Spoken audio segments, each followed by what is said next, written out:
Pripun Den? Truk Karang Kadempel geger. Gegere akeh balane Betari Durga sing pancen disebar ngalor ngidul ngetan ngulon.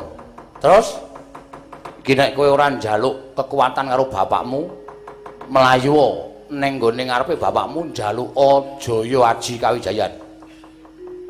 Jaya Kawijayan dienggo nolak balak, nolak demit. Bapak saged napa? Bapakmu iki wong tuwa, nek ra iso omong aku tak senenane. Oke.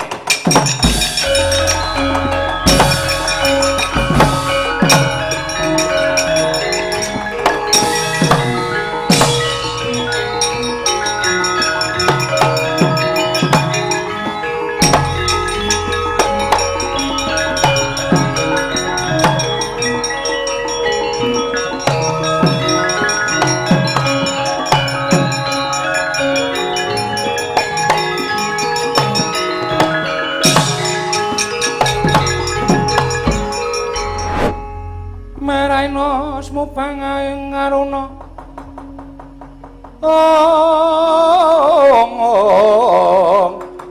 katinetraning angkara apa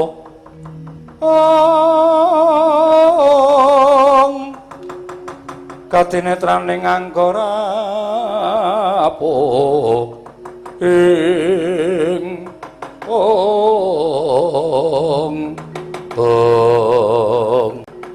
Pak geger Pak. Geger piye? Leres ngendikane Bapak. Karang Kadempel ketekan padyabalane Betari Durga. Terus kula diutus Ndarantasena kenyuwun Bapak donga ngusir setan. Gampang. Anggere eneng demit teka kowe muniya teguh yuwana slamet saka kersaning Gusti. Teguh yuwana slamet saka kersaning Gusti. Iya. Iso ngusir setan. Wis to, unekno ngono kuwi ora do mlayu. Oh nggih. Bagong barang ngapalke.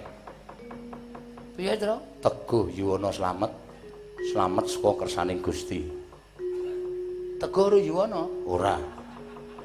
Teguh yuwana slamet saka kersaning Gusti. Tak apalke, kowe engko ngetutke aku teguh yuwana slamet saka kersaning Gusti. Bagong ngapalke ben ndang do minggat demite. Teguh yuwana slamet ning gone teguh.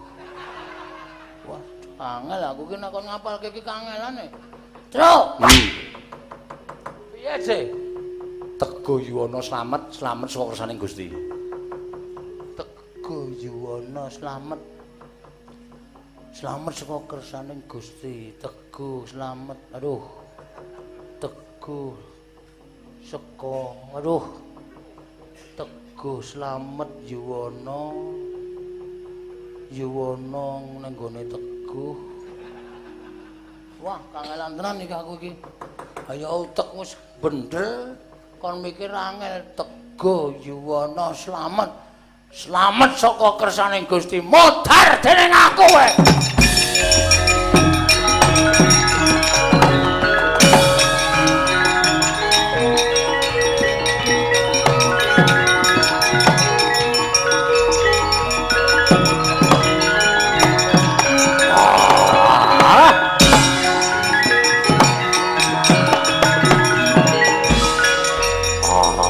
Teguh yuwana slamet saka kersaning Gusti. Waduh.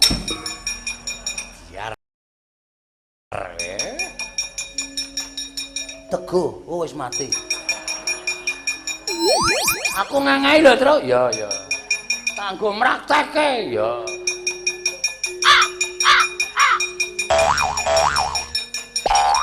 Nyogong.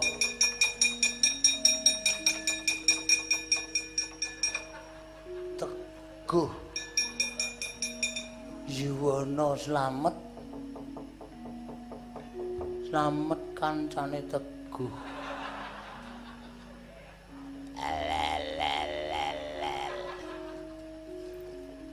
Teguh Juwana bojone slamet.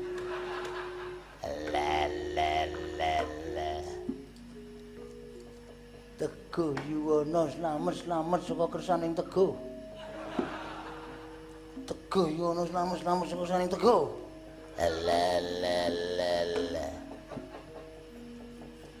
Truk. Piye? Enak. Iki cilik ning angel. Aku muni piye? Teguh Yuwana slamet saka kersaning Teguh. Gusti. Oh iya, Deng. Kayak baleni. Teguh Yuwana slamet saka kersaning Gusti.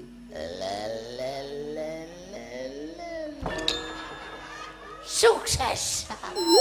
Sukses nek tak kandhani ra iso ora. Ya klene ya. Yo. Ngati-ati lho Gong, pokoke nganggere jan mantrane bapak ampuh. Teguh Yuwana slamet saka kersaning Gusti.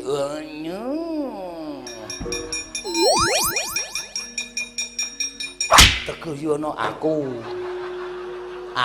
kok kaya demit dasmu ora.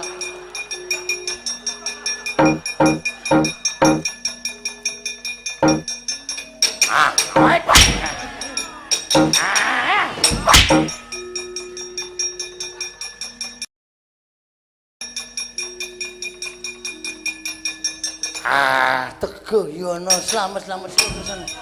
Semi minggat.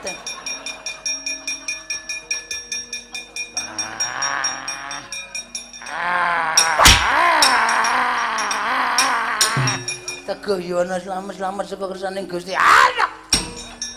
Modar kowe. Gleleng tenan iki. Ayo, Tru. Iya. Aku gampang lali ya, Tru. Aku sembrono kok. Teguh Yuwana slamet saka kersaning Gusti. Biar.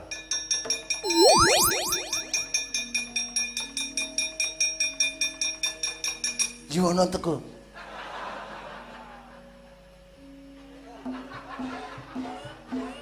Teguh Yuwana Teguh. Selamat.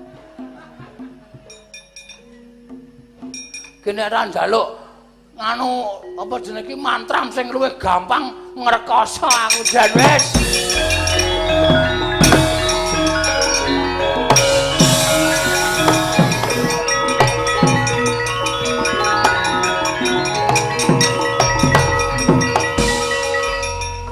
Hus. Karo bapane kok marmir. Aku ora iso ngapalke, Pak. Goleke sik gampang, Pak. Teguh Yuwana slamet saka kersaning Gusti kok ora iso ngapalke. Ora iso. Kecethit-cethit. Liyane gampang wae. Kajate ora dadi terus nganti nglecak demite. Kajate ora dadi.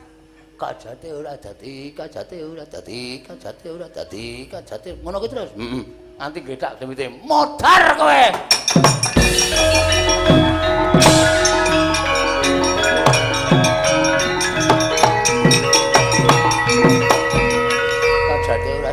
Kajate ora dadi. Kesuwen Emir. Kajate ora dadi modar.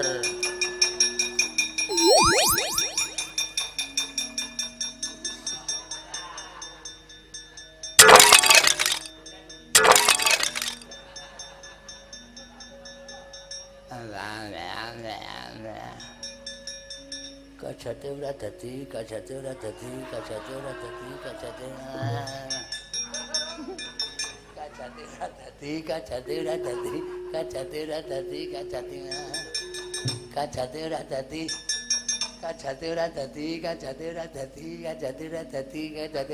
Ayo. Oh. Petra isin aku. Ora iso getak ngono kuwi to. Nek njaluk mbok ngomong. Ora getak. Teguh Yuwana slamet saka kersaning Gusti. Modar. Wah. Aku ki ngelak ngombe banyu putih kok ora kae turun tosino kae. Ya ditet kae. Ya.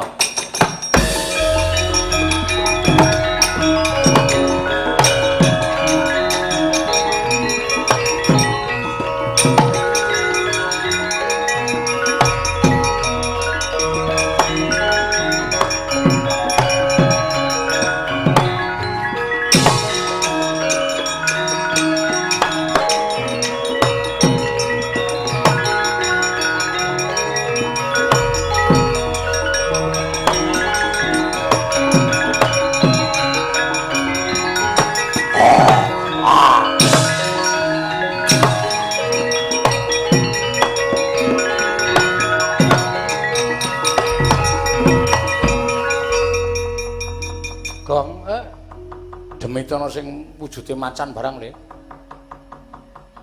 Kajate ora dadi, kajate ora dadi, kajate ora dadi. Wis ora bakal ilang ketok iki ampuh. Teguh Yuwana slamet. Slamet saka saning Gusti. Teguh Yuwana slamet. Slamet saka saning Gusti. Ora ilang to, Bang. Kajate ora dadi, kajate ora dadi, kajate ora dadi, kajate ora dadi. Kajate ora dadi. Kajate dadi.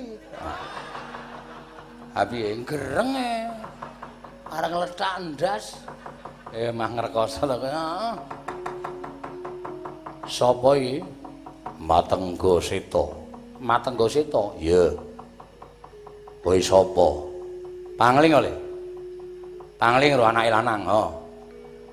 Sampeyan wujud macan ngono iki arep ngopo? Pali tak kandhani ya. Pepundhenku Dharma Kusuma Kyai Ninjodipati mak cilik Nekula mak cilik Sediya wis mlumpuk ning Karang Kadempel. Gegayuhane Kyai Semar kuwi apik, kuwi becik, kepengin nentremke negara Ngamarta. Kepengin nyawijekake antaraning para Pandhawa lan para kawula, ora duwe niat apa-apa. Sampeyan dadi macan ngono iki rak merga pembujuke wong sing rumangsane kaya disaingi karo Kyai Semar ning janjane niat sithik wae. Kyai Semar iku ora duwe niat bakal ngembari panguwasaning sing dawuh karo sampeyan. Sampeyan ora gelo. Nek mengko sampeyan ngamuk malah kewirangan, ora gelo. Nek arep tetep ngamuk sampeyan wani kewirangan, ngamuka, aku ora tanggung jawab. Nek sampeyan manut karo Antasena, saiki juga oleh dadi macan, dadi siji karo Punden Pandhawa. Wis kuwi cukup. Sing dawuh karo kowe wujud buta ora satok gagas. Kae ming wong meri, ming wong kemrangsang kamurkane. Siwa Ndarawati kae menungso, mula gampang kobong atine ora nganggo petungan sing ganep. Monggo aku sing elingke.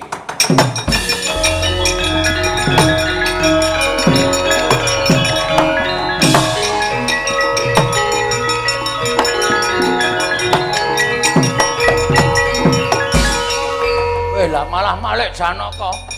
Kajate ora dadi, kajate ora dadi, kajate ora dadi. Oh tenan nek iki. Oh iki wong saka macan Malik Ndara Janaka malah dikajate ora dadi anggepe Ndara Janaka kuwi demit apa piye? Demit ki ana sing bagus barang lho, Tru. Ah ya ana ning kae Ndara Janaka. Wis mak cilik nyawiji karo Punden Pandhawa. Ndak malah ora prayoga kedadiane ya Antasena.